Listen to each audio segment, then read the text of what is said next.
माझ्या आईवडिलांचं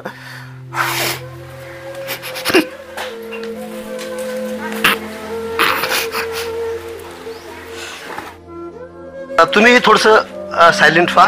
यश जे आहे सहजासहजी मिळालेलं नाही. आई वडिलांच्या डोळ्यामध्ये अश्रू आणि मुलाचं यश हे दोन्ही परिस्थिती मी तुमच्या समोर मांडण्याचा प्रयत्न करतोय. माझ्या घरची परिस्थिती खूप हलाख्याची होती आणि या परिस्थितीमधून माझ्या दोन्ही मुलांना दोन्ही मुलींना मला ज्याप्रमाणे माझं जे काही त्यांना सहकार्य करायचं होतं तसं मी त्यांना सहकार्य केले. नमस्कार मित्रांनो, मी शिवाजीराव गायकवाड आणि तुम्ही पाहताय आवाज बहुजनांचा न्यूज लाईव्ह. सध्या मी आहे नांदेड जिल्ह्यातील मुखेड तालुक्यामधल्या जांब बुद्रुक या गावी.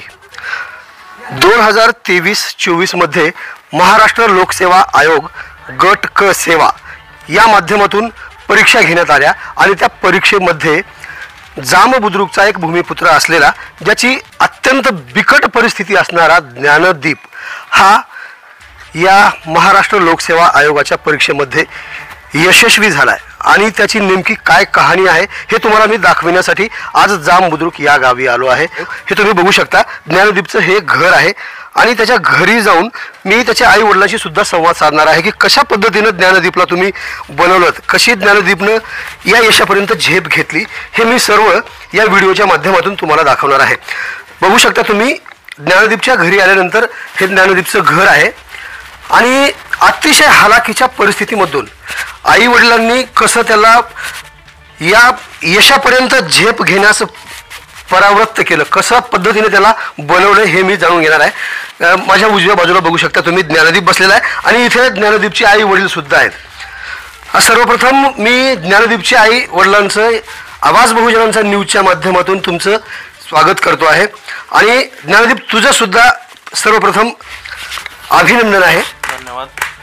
ज्ञानदीप माझ्या उजव्या बाजूला आहे आणि ज्ञानदीपचे आई वडील माझ्या डाव्या बाजूला आहेत, ज्याची आपण शब्दामध्ये प्रशंसा करावी. माझ्याकडे शब्द नाही आहेत, कारण आई वडिलांनी इतक्या हालाकीच्या परिस्थितीमधून ज्ञानदीपला घडविलेला आहे. पाहत आहात, गेल्या अनेक 8 ते 10 दिवसापासून सर्वत्र ज्ञानदीपवरती शुभेच्छांचा वर्षाव होतोय, अभिनंदनाचा वर्षाव होतोय.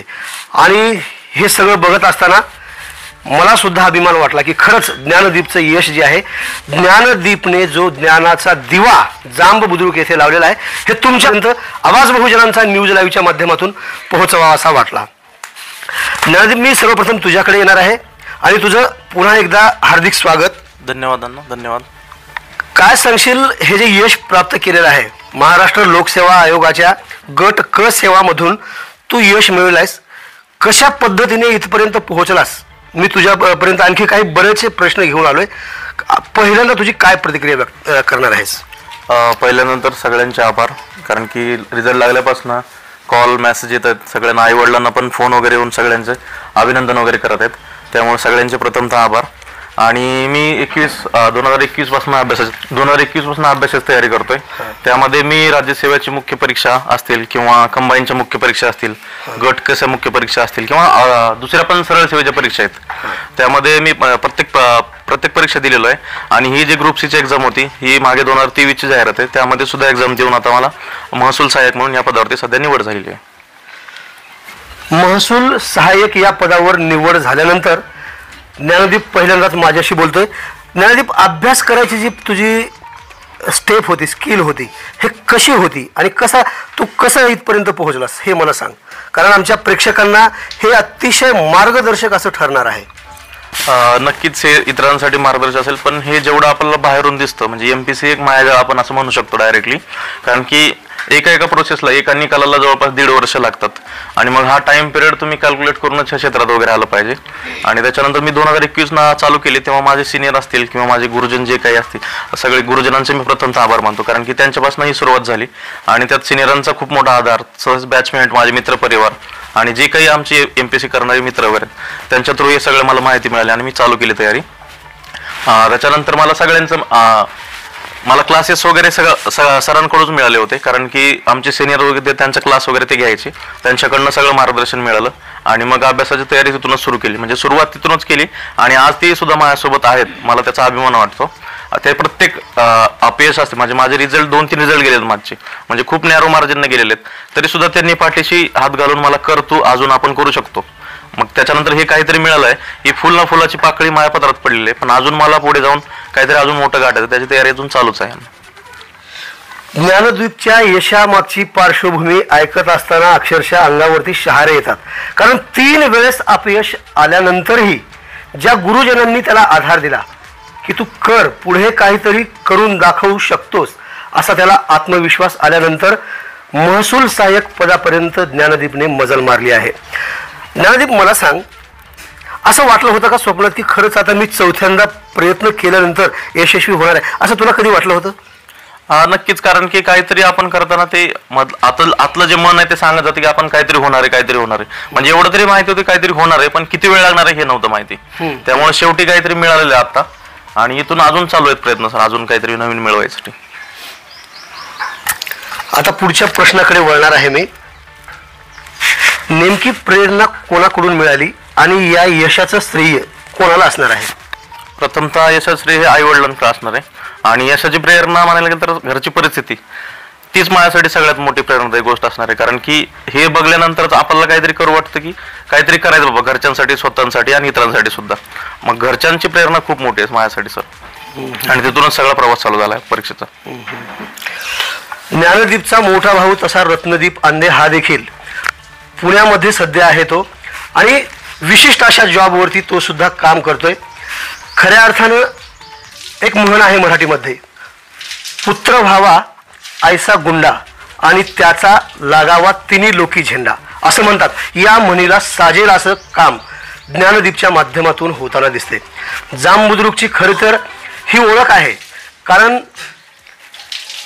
जिल्हा परिषद शाळा असेल, त्याचबरोबर पूर्वीची नीतिनिकेतन माध्यमिक व उच्च माध्यमिक शाळा असेल, आणि त्याच्या पुढचं शिक्षण ज्ञानदीपने कुठे घेतलं हे सुद्धा मी त्याच्याकडे जाणार आहे. गावच्या शिक्षणाबरोबरच बाहेर कुठे कुठे घ्यायची संधी मिळाली तुला? माझं 10वी पर्यंत शिक्षण आपल्याच गाव म्हणजे जांबुद्रुक येथे झालेलं आहे. माझं 11वी-12वी अहमदपूर येथे महात्मा ज्योतिबा फुले कॉलेज तिथे झालेलं आहे. माझं पदवीचं शिक्षण म्हणजे ॲग्रिकल्चर नायगाव बाजार येथून झालेलं आहे, आणि माझं पदव्युत्तर शिक्षण MSc ॲग्रिकल्चर हे राजर्षी छत्रपती शाहू महाराज कोल्हापूर येथून झालेलं आहे. आणि मग त्याच्यानंतर मी राहुरी येथे तयारी केली, आणि आता सध्या पुण्यामध्ये तयारी करतोय. आमच्या या आवाज बहुजनांचा न्यूजच्या माध्यमातून आमच्या प्रेक्षकांना काय सांगशील? कारण बरेचसे तरुण आमच्या सोबत जोडले गेलेले आहेत महाराष्ट्रातले, त्याच्यासाठी काय संदेश असणार आहे तुझा? संदेश एकच आहे की जर तुम्हाला ह्या क्षेत्रामध्ये जर यायचं असेल तर तुम्ही टाइम कॅल्क्युलेट करून आणि तुमची रिस्क म्हणजे तुमची पोटेन्शियल तुम्हाला ओळखता येते. म्हणजे म्हणतात ना की तुम्ही काय करू शकता हे तुम्हाला स्वतः समजतं. तुमची ॲबिलिटी बघून ह्या क्षेत्रात आलं पाहिजे. आणि जवळपास मी आधी म्हणल्याप्रमाणे एका निकाल जवळपास 1.5 वर्ष तर सरासरी लागतातच. त्यामुळे तुम्ही हा पिरियड लक्षात घेऊनच या क्षेत्रात आलं पाहिजे. आणि तुम्हाला जितकं बाहेरून वाटतं की हे सोपं आहे, म्हणजे सिलेक्शन झाल्यानंतर वगैरे पोरं जे सेलिब्रेट वगैरे करतात ते तुम्हाला दिसतं आणि तिथून तुम्ही इन्फ्लुएन्स होता. हे असं न होण्यापेक्षा तुम्ही करू शकता का, किंवा तुमच्यात ते तेवढी ॲबिलिटी आहे का ही चेक करूनच यात या. कारण त्याला वेळ जातो आणि ते पेशन्स तुम्हाला असायला पाहिजे. जर पेशन्स नसतील तर ह्या गोष्टी होणार नाहीत. त्यामुळे मी नवीन येणाऱ्या वर्गांना एवढंच सांगेन की तुम्ही स्वतःची ॲबिलिटी चेक करा प्रथमतः, आणि तुम्हाला तेवढा वेळ आहे का, तुम्ही तेवढा वेळ देऊ शकता का, ह्या गोष्टी विचार करूनच या क्षेत्रात या. आणि तुम्ही जर कंटिन्यू म्हणजे सतत जर ह्याच गोष्टीला चिटकून बसला तर नक्की यश मिळेल एक ना एक दिवस. कसा वाटला तुम्हाला परफॉर्मन्स ज्ञानदीपचा? तुम्हाला काय वाटतंय हे सुद्धा तुम्ही कळवा कमेंट्स बॉक्समध्ये. आता मी ज्ञानदीपच्या यशामागचं गुपित रहस्य जाणून घेण्यासाठी प्रथमतः मी वडिलांकडे जाणार आहे. कारण मी बालपणापासून ज्ञानदीपच्या घरची काय परिस्थिती होती अगदी जवळून पाहिलेलं आहे. अनेक प्रकारचे व्यवसाय, कोणत्या कोणत्या क्षेत्रात काम करायचं आणि कसं घरचा परपंच चालवून एक महसूल सहाय्यक बनवायचं, या यशामागची स्थिती आणि आता सध्याची परिस्थिती आणि काय वाटतंय आई वडिलांना हे सुद्धा मी जाणून घेणार आहे. दादा, तुमचं आवाज बहुजनांचा न्यूज मध्ये सर्वप्रथम स्वागत आहे. ज्ञानदीपनं इतकं मोठं यश प्राप्त केलंय, काय या मागचं गुपित काय सांगायचं आहे? ज्ञानदीपला घडवण्यासाठी जे काही आमच्या मनामध्ये होतं तेवढं आम्ही ज्ञानदीपसाठी त्याच्या आईचं सहकार्य, जास्त आहे आणि त्यातल्या त्यात माझ्या आईवडिलांचं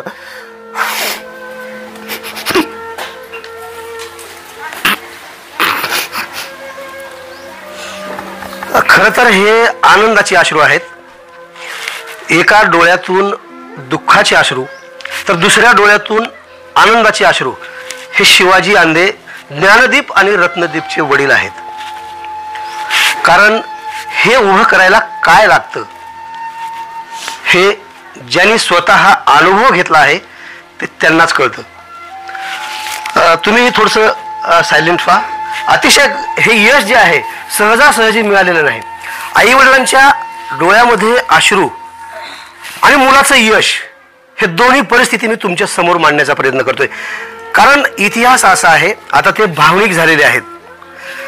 जांब बुद्रुक गावामध्ये राहत असताना शिवाजी आंदे यांची मातोश्री जिनं संपूर्ण गावाचंच दायित्व दायमा त्यांनी स्वीकारलं होतं.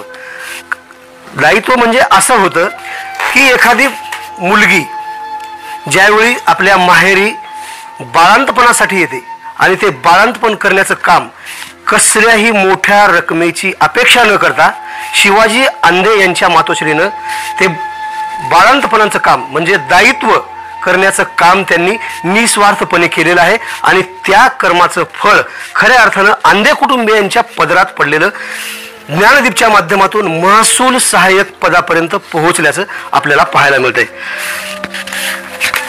मी ज्ञानदीपच्या आईकडे जाणार आहे.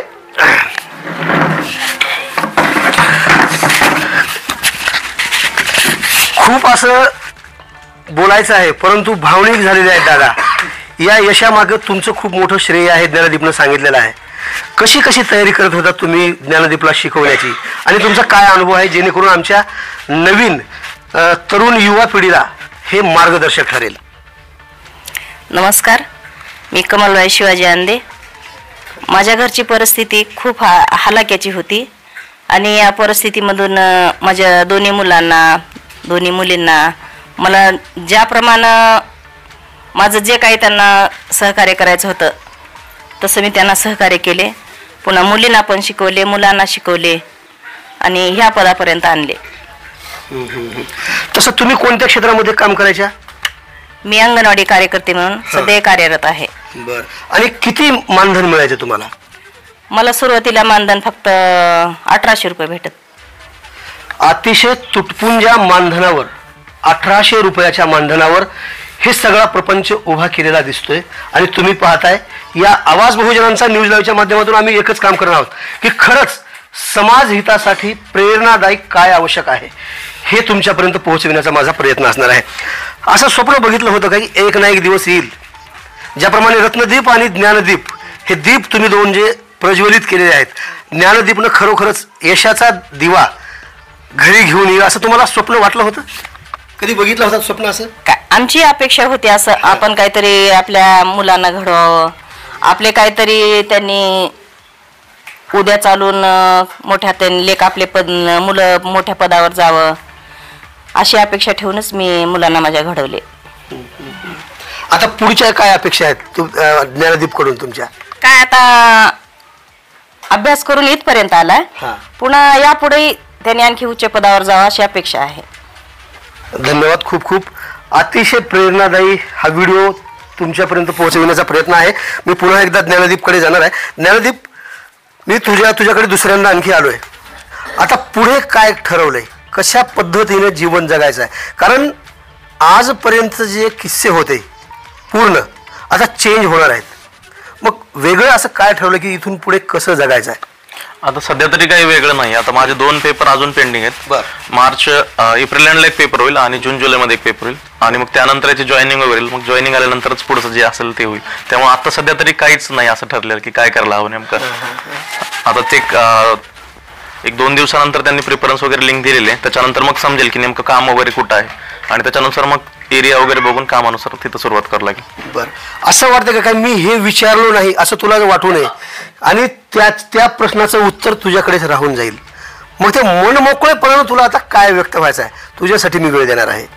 मला एवढं सांगायचं की आज प्रत्येक मुलाला किंवा मुलीला जे इन्स्टा रील्स म्हणतील किंवा फेसबुक रील्स वगैरे असेल ते बघून, म्हणजे कोणी झालं सिलेक्शन त्यांचे रील्स बघणं किंवा त्यांचे गुलालात फोटो वगैरे बघणं, नाचलेलं बघितलं, हे बघून जेवढं आपण इन्फ्लुएन्स होऊन तयारीला लागतो हे चुकीचं आहे. म्हणजे हे खरं चुकीचं आहे. कारण की तुम्ही फक्त ते फोटोज बघता आणि तिथून सुरुवात करता, पण त्याच्या मागचे काय अपयश किती सोसलेत किंवा त्यांनी किती काय काय तिथं कष्ट घेतलेत हे तुम्हाला माहित नसतं. कारण की हे तुम्हाला दिसत नाहीये. तुम्हाला 8 ते रात्री 10-11 पर्यंत बसावं लागतं लायब्ररीमध्ये. जेवण मेसचं बाहेरचं खा, म्हणजे सरासरी बाहेर तुम्ही शिकाय म्हणजे मेसचं जेवण मिळतं. त्यामुळे त्या सगळ्या गोष्टींचा विचार करूनच ह्या क्षेत्रात आलं पाहिजे. जितकं सोपं बाहेर दिसायला आहे तेवढं मुळात सोपं नाहीच आहे. हे मी पुन्हा एकदा सांगतो, कारण की मी 3ऱ्या वेळेस ही गोष्ट बोलली असेल की सोपं नाही. त्यामुळे मी असं म्हणत नाही, मी निगेटिव्ह मेसेज हा नाहीये, मी रिअलिटी सांगतोय की ही अवघड आहे. आणि सध्याच्या परिस्थितीमध्ये 1 पॉईंट म्हणजे जरी म्हणलं आपण तरी सक्सेस रेट आहे MP क्षेत्रामध्ये. जवळपास 3 लाखाच्या आसपास फॉर्म येतात, त्यातले 700-800 पोरं सिलेक्ट होणं.